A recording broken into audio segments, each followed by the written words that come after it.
오늘도 새아침 허락하신 하나님께 감사드리며 예배로 나아가겠습니다. 찬송가 274장 나 행한 것 죄뿐이니 찬송하시겠습니다.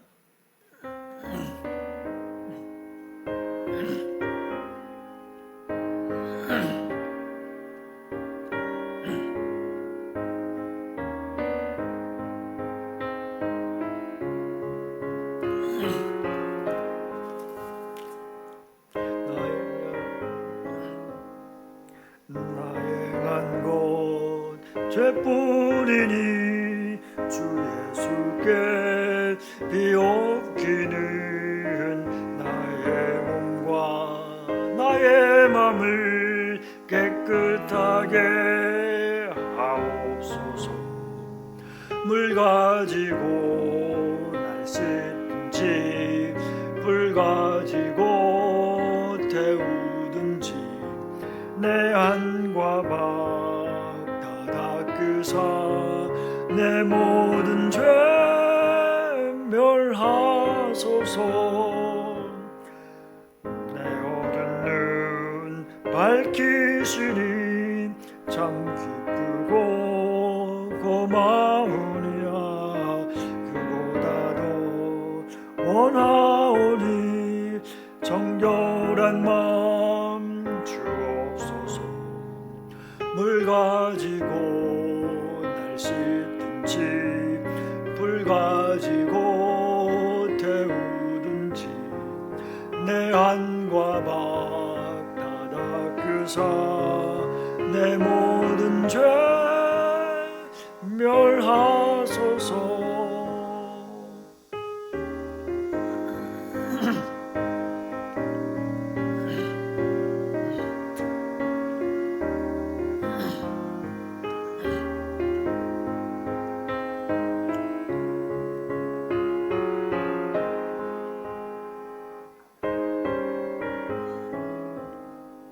정결한 마음 그 속에서 순령한 빛 빛이 오니 그러한 마음 나 얻으면 눈까지도 밝으리라. 물 가지고 날 씻든지 불 가지고 태우든지 내 안과 밖 다 닦으사 내 모든 죄 멸하소서. 못된 행실 다 고치고 악한 생각 다 버려도 주 앞에서 정결타고 자랑치는 못하리라. 물 가지고 날 씻든지 불 가지고 태우든지 내 안과 밖 다 닦으사 내 모든 죄 멸하소서. 오늘 성경 말씀은 사사기 8장 22절부터 32절까지의 말씀입니다. 제가 봉독하겠습니다. 그때 이스라엘 사람들이 기드온에게 이르되 당신이 우리를 미디안의 손에서 구원하셨으니 당신과 당신의 아들과 당신의 손자가 우리를 다스리소서 하는지라. 기드온이 그들에게 이르되 내가 너희를 다스리지 아니하겠고 나의 아들도 너희를 다스리지 아니할 것이요 여호와께서 너희를 다스리시리라 하니라. 기드온이 또 그들에게 이르되 내가 너희에게 요청할 일이 있으니 너희는 각기 탈취한 귀고리를 내게 줄지니라 하였으니 이는 그들이 이스마엘 사람들이므로 금 귀고리가 있었음이라. 우리가 대답하되 우리가 즐거이 드리리이다 하고 겉옷을 펴고 각기 탈취한 귀고리를 그 가운데 던지니 기드온이 요청한 금 귀고리의 무게가 금 1700세겔이요 그 외에 또 초승달 장식들과 폐물과 미디안 왕들이 입었던 자색 의복과 또 그 외에 그들의 낙타 목에 둘렀던 사실이 있었더라. 기드온이 그 금으로 에봇 하나를 만들어 자기의 성읍 오브라에 두었더니 온 이스라엘이 그것을 음란하게 위함으로 그것이 기드온과 그의 집에 올무가 되니라. 미디안이 이스라엘 자손 앞에 복종하여 다시는 그 머리를 들지 못하였으므로 기드온이 사는 40년 동안 그 땅이 평온하였더라. 요아스의 아들 여룹바알이 돌아가서 자기 집에 거주하였는데 기드온의 아내가 많으므로 그의 몸에서 낳은 아들이 70명이었고 세겜에 있는 그의 첩도 아들을 낳았으므로 그 이름을 아비멜렉이라 하였더라. 요아스의 아들 기브온이 나이가 많아 죽음에 아비에셀 사람의 오브라에 있는 그의 아버지 요아스의 묘실에 장사되었더라. 아멘. 기도하시겠습니다. 여호와의 자비와 긍휼이 무궁하심으로 우리가 진멸되지 아니함이니이다. 이것이 아침마다 새로우니 주의 성실이 크도소이다. 사랑하는 하나님 아버지, 이 아침에도 크신 사랑과 자비를 베풀어 주시옵소서. 우리가 드리는 예배를 받아 주옵소서. 우리 각 사람에게 꼭 필요한 생명의 말씀을 들려 주시옵소서. 성령께서 말할 수 없는 탄식으로 우리의 기도를 도우사 주님과 하나 되게 하여 주시옵소서. 육신의 질병 가운데 있는 성도들을 주님의 피 묻은 손으로 치료하여 주시옵소서. 우리 주님 예수님 이름으로 기도드리옵나이다. 아멘. 오늘 말씀으로 승리 이후에 무너진 믿음이라는 제목으로 말씀을 나누겠습니다. 현대인들은 성공에 대한 강박관념을 가지고 있습니다. 이 정도면 성공했다고 생각하는 사람은 나름대로 그 자리를 지키려고 안간힘을 씁니다. 또 자신이 실패했다고 느끼는 사람은 또 성공한 사람과 비교하면서 또 좌절감에 빠지기도 합니다. 이런 모든 강박관념의 근본 원인은 성공과 실패 그 자체에 있는 것이 아니라 잘못된 성공관에 있다고 생각합니다. 사사 기드온의 그 성공과 실패를 우리가 살펴보면서 우리는 그의 성공과 실패에서 우리의 모습을 또 발견할 수가 있습니다. 기드온의 실패를 통하여서 우리는 끝까지 하나님만 의지하고 겸손해야 함을 배울 수 있습니다. 기드온은 이스라엘을 미디안의 그 7년 동안의 압제 가운데서 해방시켰습니다. 기드온의 승리로 인해서 이스라엘은 이제 평온한 땅이 되었습니다. 이렇게 큰 승리를 하고 난 후에 기드온에게 유혹이 다가옵니다. 8장 22절 말씀에 그때에 이스라엘 사람들이 기드온에게 이르되 당신이 우리를 미디안의 손에서 구원하셨으니 당신과 당신의 아들과 당신의 손자가 우리를 다스리소서 하는지라. 기드온의 인생에서 절정의 순간이 언제였을까요? 쉽게 생각하면 기드온이 군사 300명으로 미디안의 그 13만 5천 명의 군사와 대결해서 큰 승리를 거둔 때라고 생각할 수 있습니다. 그런데 더 살펴보겠습니다. 백성들이 기드온에게 말하기를 당신이 우리를 구원하셨으니 당신이 왕이 되어 달라고 요청하고 있습니다. 기드온은 그 영적으로나 군사적으로나 이제 막강한 실력자가 되어 참 떠오르게 되었습니다. 그래서 백성들은 기드온이 이제 왕이 되어서 자신들을 항상 지켜주었으면 좋겠다고 하는 생각을 하게 되었습니다. 아마 세상에서 이보다 더 큰 성공은 없을 것입니다. 이제 기드온은 이제 왕좌에 앉기만 하면 되는 그런 상황이었습니다. 기드온의 승리는 온 이스라엘이 인정해 줄 만큼 또 참 왕이 될 만큼 참 대단한 그 공적이었습니다. 그런데 기드온은 백성들에게 대답을 합니다. 23절 말씀에 기드온이 그들에게 이르되 내가 너희를 다스리지 아니하겠고 나의 아들도 너희를 다스리지 아니할 것이요 여호와께서 너희를 다스리시라 하니라. 이때 기드온은 참 대답을 잘 하였습니다. 자신이나 자신의 아들들도 너희를 다스리지 않을 것이고 여호와께서 너희를 다스리시리라.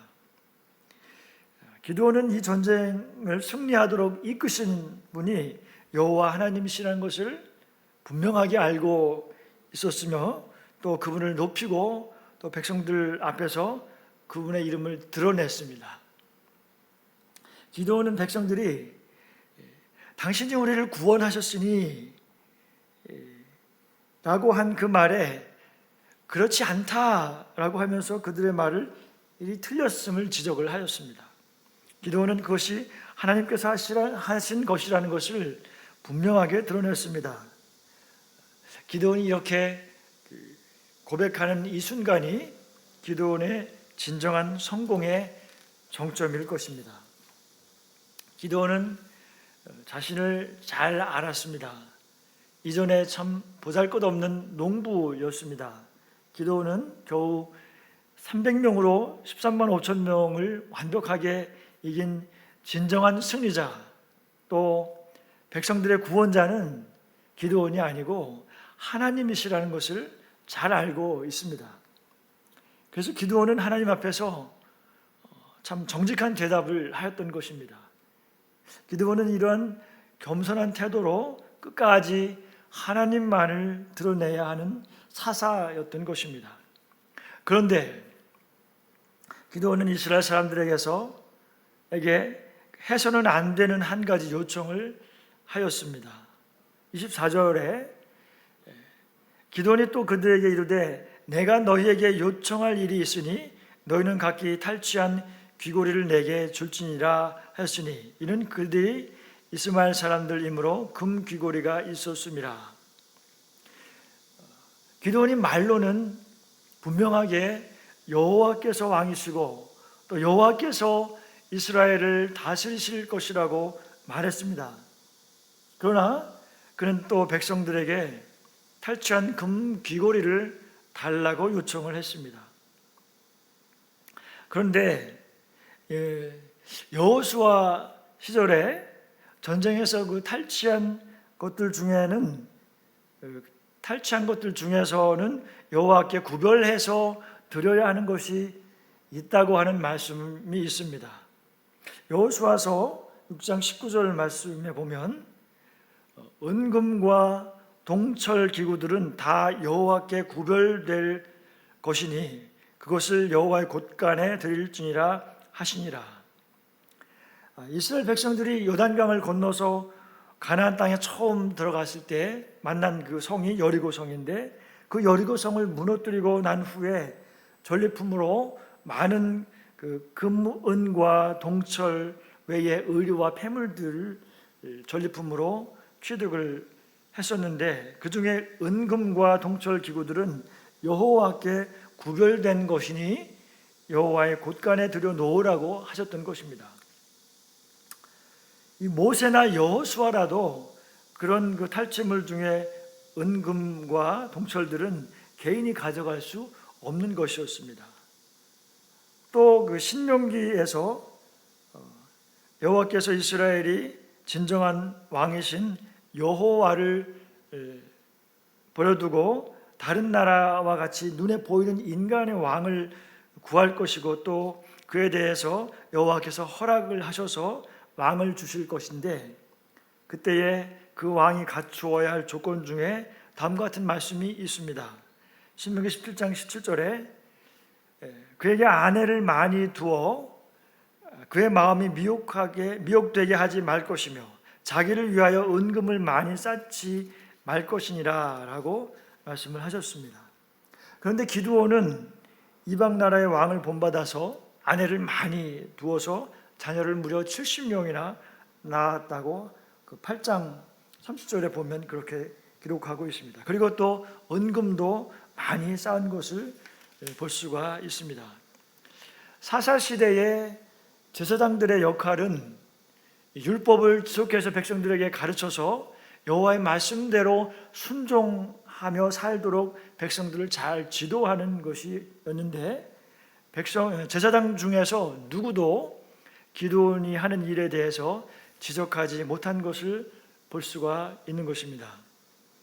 기드온이 백성들에게 말하자 백성들은 즐거운 마음으로 기꺼이 귀고리를 드렸는데, 그것을 다 모아보니까 금 귀고리의 무게가 금 7,100세겔이라고 했습니다.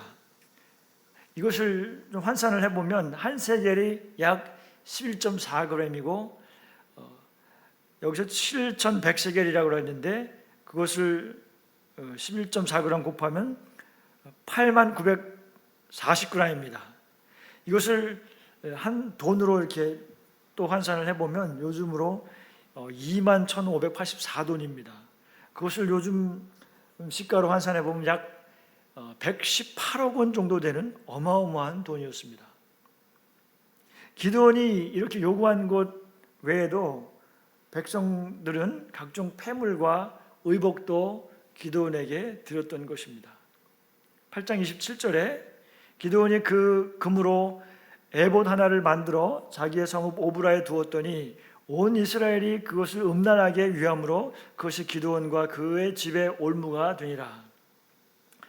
기드온 당시 백성들은 하나님의 언약궤가 있는 성소로 가서 제사를 드리도록 되어 있었는데, 그 성소가 있는 곳이 실로라고 하는 곳이었습니다.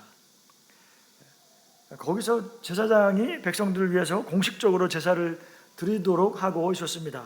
기드온이 금 에봇을 자기 집에 만들어 둔 이후에 사람들은 이 제사를 실로에 가서 드리지 않고 기드온의 집으로 오기 시작하였던 것입니다. 기드온이 사는 성읍인 오브라에 사는 사람뿐만 아니라 온 이스라엘 사람들이 오브라에서 금 에봇을 우상처럼 섬겼다고 말하는 것입니다. 기드온을 도와서 승리하도록 하신 분은 하나님이십니다. 에봇이나 법궤가 이렇게 사람을 돕는 것이 아닙니다. 이 사사시대 말기쯤 가면은 이제 엘리 제사장 시대가 있는데, 이스라엘이 그 블레셋과의 전쟁에서 그 법궤를 전장터에 가지고 나가는 것을 볼 수가 있는데, 그것도 이 법궤를 곧 하나님처럼 우상처럼 섬긴 것입니다. 에봇이나 법궤가 하나님이 아닌 것입니다. 에봇은 하나의 도구인 것입니다. 눈에 보이지 않는 하나님을 형상화하고 싶은 본능이 사람들에게 있는 것입니다. 그래서 눈에 보이면 더 잘 믿을 것처럼 생각했던 것입니다. 이 말씀에서 보면 음란하게 위함으로라는 표현이 있는데, 이것은 이스라엘 백성들의 그 우상 숭배와 관련하여 자주 사용하였던 말입니다. 이스라엘 백성은 이런 일들이 과거에 그 모세 시절에도 있었습니다. 모세가 그 광야에서 불순종하여서 불뱀에게 백성들이 물려서 죽어가고 있을 때에 그 사람들을 살리기 위해서 하나님께서 그 놋뱀을 만들어서 장대 위에 다르라고 말씀을 하셨었죠. 그때에 만들었던 그 놋뱀을 없애버리지 않고 그 수백 년이 지난 그 이스라엘 분열 왕국 때 남유다 히스기야 왕 때까지도 그 놋뱀에게 분향을 하며 제사를 드렸다고 열왕기하 18장 4절에 기록을 하고 있습니다. 다시 말해서 이스라엘 백성은 기드온이 만든 그 에봇을 우상처럼 섬겼다는 것입니다. 금 에봇이 있는 기드온의 집은 이 사람들의 발길이 끊이지 않고 몰려왔을 것입니다. 사람들은 그곳에 갈 때 또 빈손으로 가지 않았을 것입니다. 그래서 기드온에게 예물을 드리는 격이 되었을 것입니다. 그 당시에 이스라엘에 제사장과 레위인들이 있었는데 기드온의 이 금 에봇에 대하여 그 누구도 기드온에게 그것이 잘못되었음을 지적하는 소리를 내지 못하였습니다. 그리고 기드온은 에봇이 우상이 되어 있는 그 상황에서도 하나님 앞에서 자신이 무엇을 잘못하고 있는지 깨닫지 못하였습니다. 안타깝게도 그 금 에봇은 결국 여호와를 대신하였고 이스라엘 백성들의 우상이 되었던 것입니다. 그 결과적으로 이 바알의 그 형상을 무너뜨렸던 기드온이 이제는 거꾸로 국가적인 배교의 앞장을 서게 된 것이나 마찬가지가 되어버렸습니다. 미디안은 기드온이 사는 40년 동안에 이스라엘에게 감히 덤벼들지 못하였기 때문에 이스라엘은 평온하였다고 하였습니다. 이렇게 전쟁 후에 기드온의 개인적인 삶에서도 하나님의 율법을 지키지 않는 모습을 보여주고 있습니다. 29절 말씀에 보면 요아스의 아들 여룹바알이 돌아가서 자기 집에 거주하였는데 그렇습니다. 기드온은 자기 집으로 돌아가서 거하였다고 하였는데 그 당시에 사사들은 이제 전쟁이 있을 때 위기의 때에는 백성들을 구원하는 일을 하였지만은 이렇게 평온할 때 그런 시절에는 백성들을 재판하고 가르치는 일을 하였습니다. 그러나 기드온은 사사로서의 이런 그 공적인 일을 이제 그만 사퇴하고 집으로 가서 여생을 풍요를 즐기며 보낸 것입니다. 사명을 멈출 때에 기드온처럼 이렇게 사명을 멈출 때에 우리는 더 유혹에 넘어지기 쉬운 것을 볼 수가 있습니다. 또 기드온은 또 집에서 많은 아내를 두었다고 하였습니다.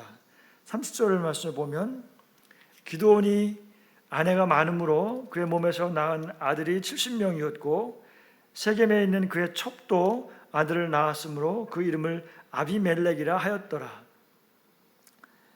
이렇게 기드온은 아내를 많이 얻어서 70명이나 되는 아들을 두었을 만큼 이스라엘 사회에서 큰 지위를 얻었던 것을 우리가 볼 수가 있습니다. 비록 말로는 왕위를 거절을 했지만 마치 왕과 같은 위치에 있었던 것을 볼 수가 있습니다. 그 많은 아내뿐만 아니고 또 한 명 이상의 그 첩을 거느렸는데 이것은 참 하나님께서 원하시는 것이 아니었습니다. 기드온은 여호와의 신앙의 본을 다음 세대에게 본을 보이지 못했습니다. 기드온은 자신은 물론 자기 후손도 그의 백성들을 다스리지 않을 것이라고 장담을 했지만 그러나 결국 사사기 9장에 보면 이 말도 지켜지지 않은 것을 볼 수 있습니다. 9장 6절 말씀을 보면 세겜 모든 사람과 밀로 모든 족속이 모여 가서 세겜에 있는 기둥 상수리나무 아래서 아비멜렉으로 왕을 삼으니라. 이 아비멜렉은 기드온의 첩의 아들이라고 말씀하였죠. 아비멜렉은 아버지 기드온의 뜻을 전혀 이어받지 않았습니다. 그래서 기드온은 왕이 되지 않겠다고 했지만 왕 같은 대우를 받고 살았던 것을 그의 아들도 그대로 그 아버지의 모습을 본 것입니다. 그래서 아들 아비멜렉은 그의 이름의 뜻은 내 아버지는 왕이다 라고 하는 뜻이 있습니다. 아비멜렉은 아버지의 삶이 왕과 같았다고 말하고 있는 것입니다. 그리고 실제로 또 자신도 왕이 됩니다. 이처럼 큰 승리 후에 기드온의 마음은 크게 유혹을 받았습니다. 사람들의 인정과 칭찬에 마음이 흔들렸고 많은 유혹에 넘어간 것을 볼 수가 있습니다. 이때 우리는 마음을 잘 다스려야 합니다. 요한복음 5장 44절 말씀에 보면 너희가 서로 영광을 취하고 유일하신 하나님께로부터 오는 영광은 구하지 아니하니 어찌 나를 믿을 수 있느냐라고 말씀을 합니다. 사람으로부터 오는 인정과 또 칭찬을 마음에 품게 되면 동시에 하나님의 영광을 구할 수가 없는 것입니다. 하나님을 올바로 믿을 수가 없게 됩니다. 이럴 때에 속히 돌이켜서 세상의 영광을 버려야 합니다. 우리의 눈이 하나님 아버지와 예수 그리스도의 은혜를 날마다 의지함으로 솟아나는 기쁨이 사람들의 칭찬보다 더 기쁘게 되기를 원합니다. 내 말씀을 정리합니다. 우리가 평온할 때, 또 성공했다고 생각될 때, 이만하면 됐다고 생각될 때, 또 칭찬을 받을 때에 더욱더 경계를 해야 합니다. 하나님 아버지와 더 깊고 친밀한 사랑의 관계를 통하여서 하나님께로부터 오는 영광을 보기를 더욱 사모하며 추구해야 합니다. 사랑하는 성도 여러분, 세상에 그 무엇도 우리를 참으로 만족시킬 수 없습니다. 주님이 주시는 세상이 줄 수 없는 평안을 날마다 공급을 받으면서 승리하시는 화미교회 모든 성도님들 되시기를 예수님의 이름으로 축복합니다. 주기도문 하심으로 예배를 마치겠습니다. 하늘에 계신 우리 아버지여, 이름이 거룩히 여김을 받으시오며 나라가 임하옵시며 뜻이 하늘에서 이루어진 것 같이 땅에서도 이루어지이다. 오늘날 우리에게 일용할 양식을 주옵시고 우리가 우리에게 죄 지은 자를 사하여 준 것 같이 우리의 죄를 사하여 주옵시고 우리를 시험에 들지 말게 하옵시며 다만 악에서 구하시옵소서. 대개 나라와 권세와 영광이 아버지께 영원히 있사옵나이다. 아멘.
주